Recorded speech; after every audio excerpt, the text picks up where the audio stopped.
इस्तकबाल कीजिए हमारे हरदिल अजीज एमएलए वजीर दाखिला साबिक वजीर टेक्सटाइल हमारे दरमियान में तशरीफ लाए। सिर्फ हमारे नहीं बल्कि हिंदुस्तान के महबूब रहनुमा मोहतरम आरिफ नसीम खान साहब का तमाम शोरा की जानिब से, संघर्ष समिति की जानिब से और कन्वीनर मुशारा की जानिब से इस्तकबाल। और इन 4 मिसरों के दोस्तों ताल्लुक का इस्तकबाल कीजिएगा कि कदम कदम पे उजाले उतर के आएंगे। सागर साहब, कदम कदम पे उजाले उतर के आएंगे, तेरे नसीब के तारे उतर के आएंगे। सहारा बन के निकल घर से बेसहारों का, तेरी मदद को फरिश्ते उतर के आएंगे। उर्दू तालियों का इस्तेमाल कीजिए। आरिफ नसीम खान साहब हमारे दरमियान तशरीफ फरमाए। और आइए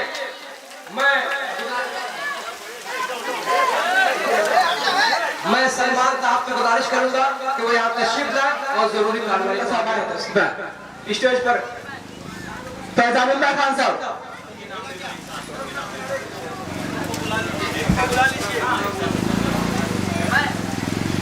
जनाब फैजानुल्लाह खान साहब स्टेज पर तशरीफ लाए। अगला चेतन सिंह, चेतन सिंह, बबलू पटेल, साजन कुमार,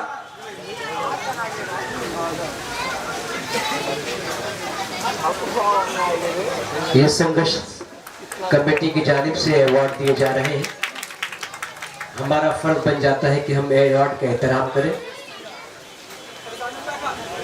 फैजानुल्लाह खान,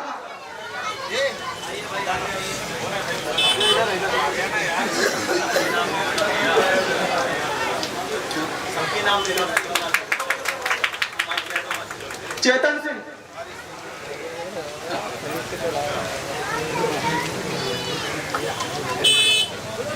बबलू पटेल,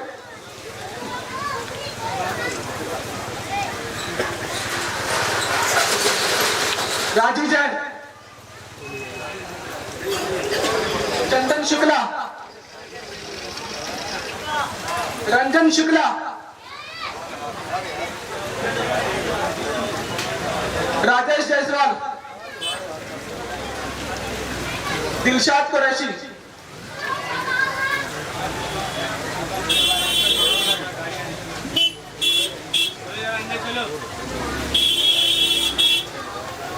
राजेश जायसवाल,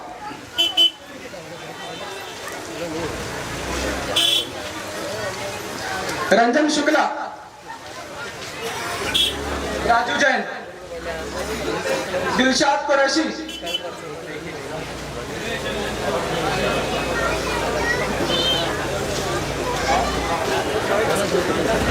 रंजन शुक्ला,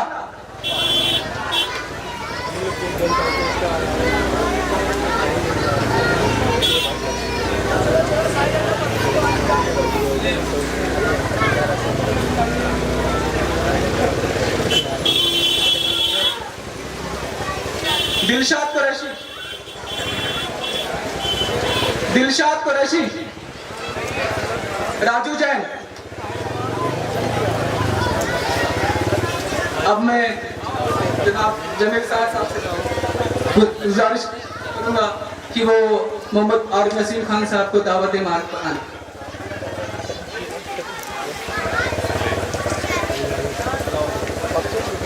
अब हमारे इलाके के हरदिल अजीज और हमारे भाई जनाब वारिस कुरैशी साहब और उनके साथ तबरेज शेख, जनाब एमएलए हरदिल अजीज नेता मोहम्मद आरिफ नसीम खान साहब का स्वागत करें।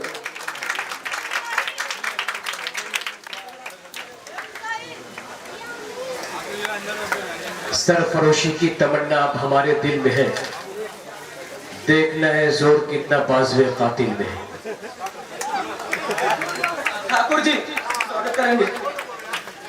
और अब खालिद भाई कुरैशी स्वागत करेंगे हमारे नसीम आरिफ साहब का। खालिद कुरैशी साहब।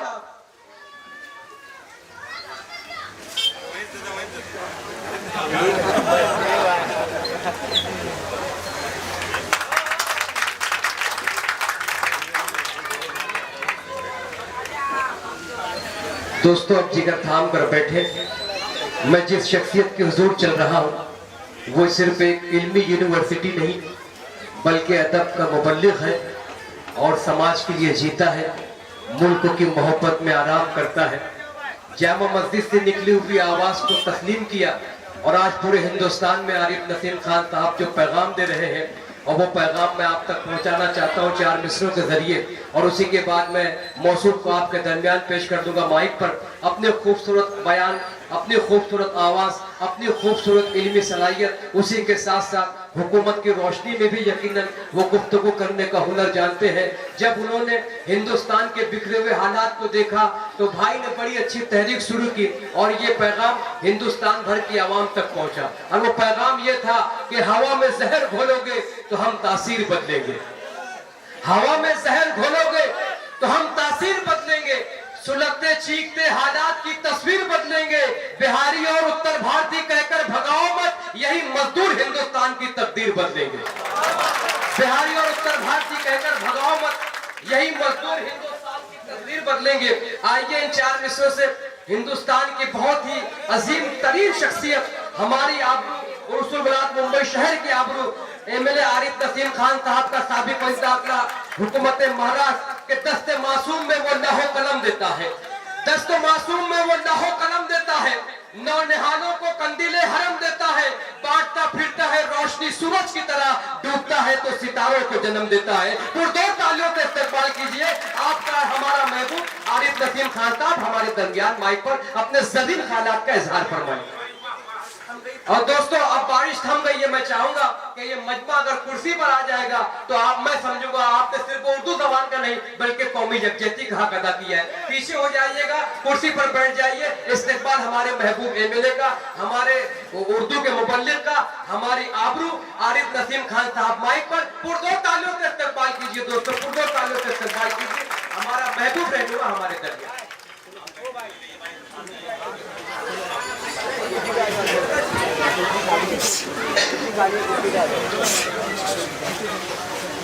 आज के इस यौम आज़ादी के मौके पर हमारे इस मुल्क की गंगा जमुनी तहजीब को आगे बढ़ाने के लिए, उसको मजबूत करने के लिए मुनक्किद इस मुशायरे के ऑर्गेनाइजर, इस इलाके की संघर्ष समिति के तमाम हमारे नौजवान साथी सलमान शेख, संदीप कुमार गुप्ता, संतोष कुशवाहा,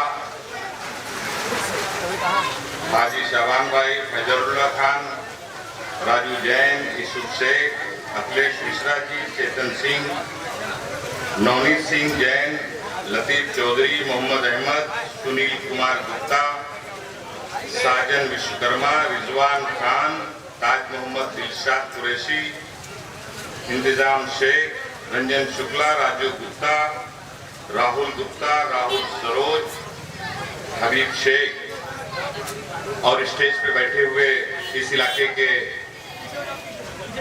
आदिल अजीज नगर कॉर्पोरेटर इसहाक शेख साहब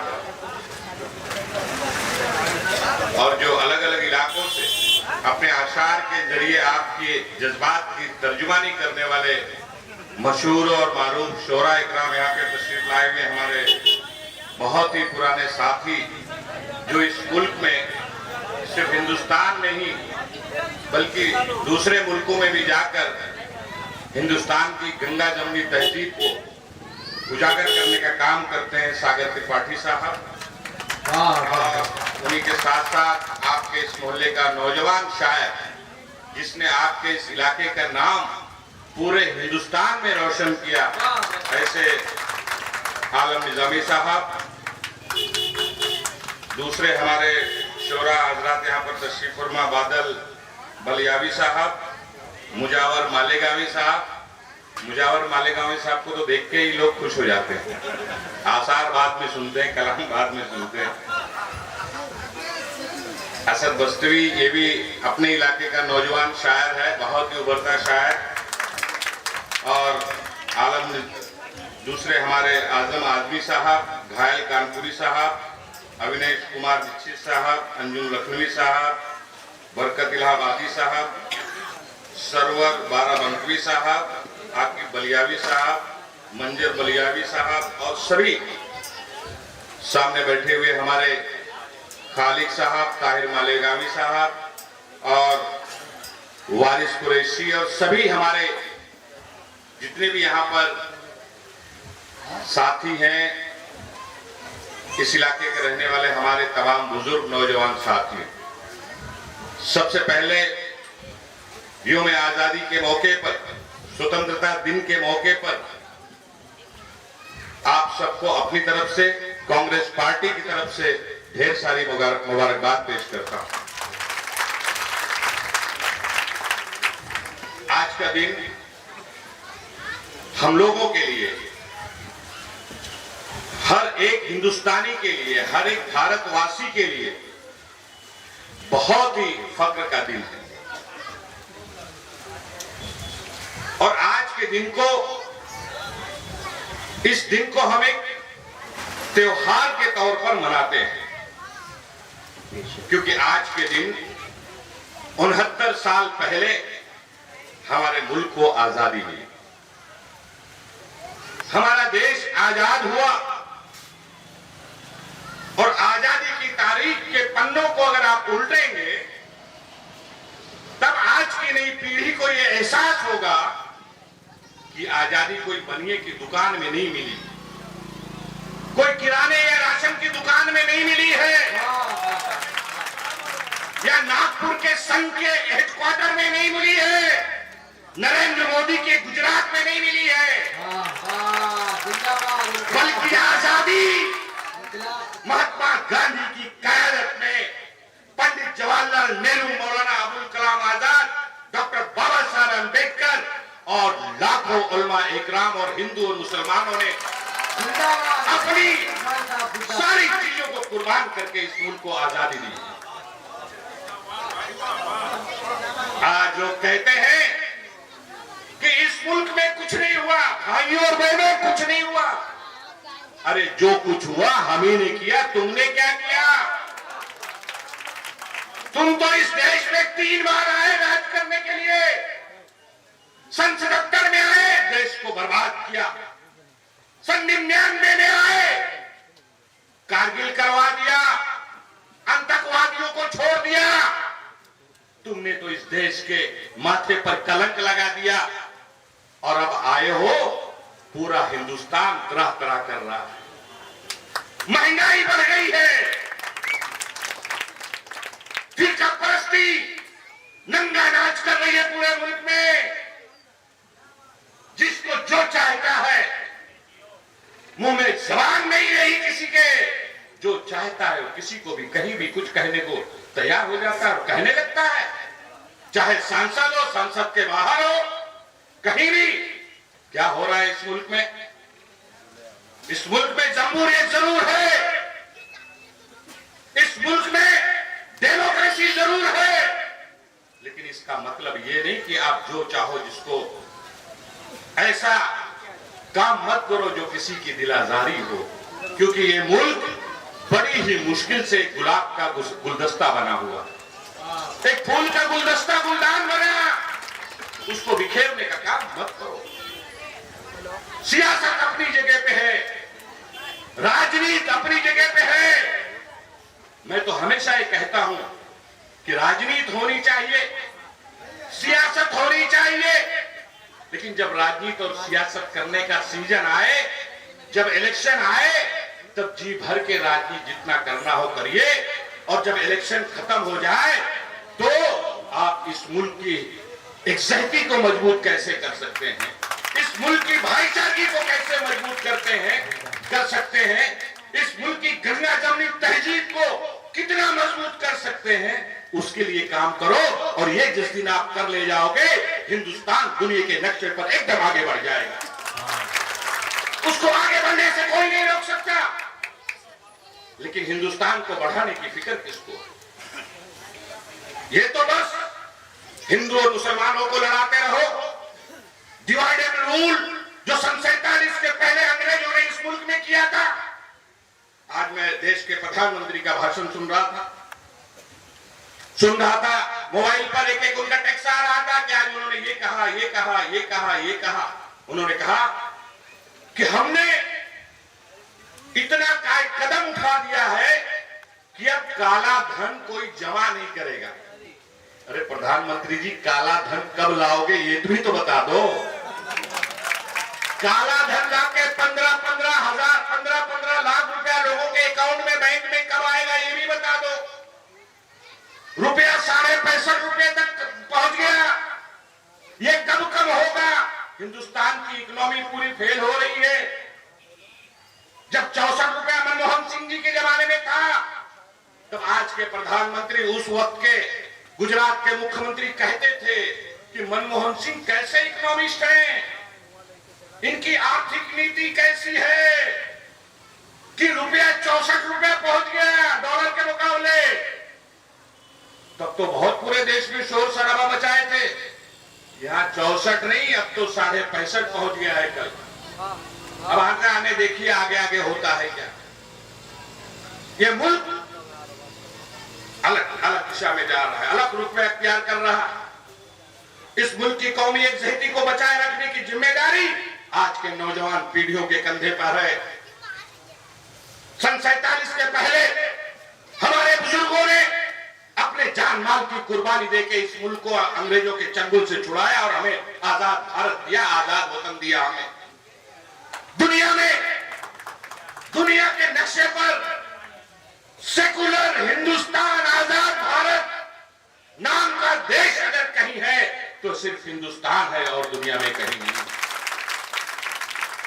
आज बड़े फख्र से लाल किले पे झंडा फहराया हमारे देश के प्रधानमंत्री जी ने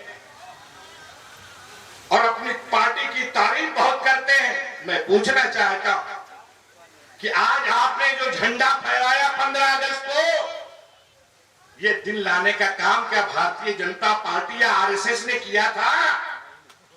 सागर साहब यहाँ पे बैठे हुए इतिहासकार हैं।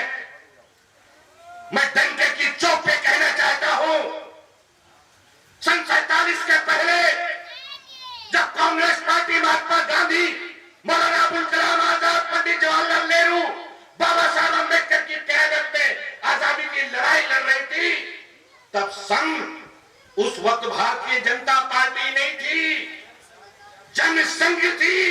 और जनसंघ ने अंग्रेजों के पास जाके लिखित रूप में दे दिया था कि आजादी की तहरीक से हमारा कोई लेना देना नहीं, हम आपके खिलाफ आंदोलन नहीं चला रहे हैं। इनको क्या हक है? लेकिन शुक्रिया अदा करो कांग्रेस पार्टी के उन दीवानों का जिन्होंने अपनी जान माल की कुर्बानी देकर इस मुल्क के करोड़ों हिंदू और मुसलमान, सिख और ईसाइयों ने अपने सीने पर अंग्रेजों की गोली छेदकर 15 अगस्त हमें हासिल किया। और आज कहते हैं, बड़ी बड़ी बातें करते हैं, बड़ा बड़ा भाषण सुनने को मिलता है। भाषण के अलावा क्या है इनके पास?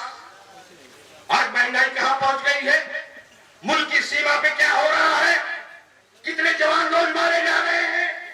पहले तो कहते थे 56 इनकी छाती है, अगर एक जवान हमारा शहीद होगा तो वहां 4 जवान हम शहीद करेंगे। यहां रोज 10-12 जवान रोज शहीद हो रहे हैं। गिनती गिन लो, 16 महीने में, 14 महीने में कितने भारत के जवान शहीद हुए? कुछ नहीं हो रहा है। कोई विदेश नीति हमारी कारगर नहीं है, आर्थिक नीति पूरी तरह से फेल है, महंगाई पूरी तरह से रोज बढ़ते जा रही है। और जो इस मुल्क का धरोहर है, हिंदू, मुस्लिम, सिख, ईसाई एकजुटता, वो कमजोर होते जा रही है। मैं तो कहना चाहूंगा कि एक लड़ाई हमारे बुजुर्गों ने सन 47 के पहले अंग्रेजों के खिलाफ लड़ा था। इस मुल्क को आजाद करवाने के लिए आज की इस नई पीढ़ी के कंधे पर जवाबदारी आई है कि दूसरी लड़ाई फिरका परस्त ताकतों के खिलाफ हमें लड़ना होगा। तब ये मुल्क हमारा एक हो सकता है, तब हमारे मुल्क की गंगा जमनी तहजीब मजबूत हो सकती है। और जब तक ये मजबूत नहीं होगी तब तक मुल्क तरक्की की राह पर आगे नहीं बढ़ सकता।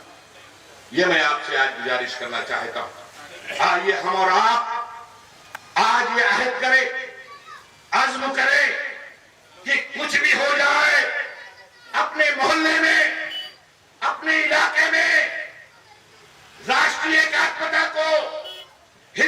मुस्लिम सिख ईसाई एकता को किसी भी कीमत पर हम कमजोर नहीं होने देंगे। ये अहद करने का काम हमें और आपको करना होगा।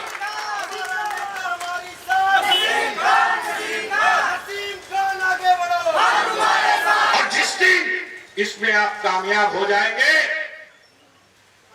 कितना भी बड़े से बड़ा फिरका परस्त लीडर हो, कितना भी लोगों को गुमराह करने की कोशिश करे, आपके इलाके में उसका राई के दाने के बराबर भी असर नहीं होगा। ये लड़ाई हमें लड़ना है। आपका ये छोटा भाई हमेशा इस शहर में फिरका परस्त ताकतों के खिलाफ लड़ते आया है, और आज फिर मैं आपसे वादा करता हूं कि ये लड़ाई आने वाले दिनों में नसीम खान और मजबूती से लड़ेगा।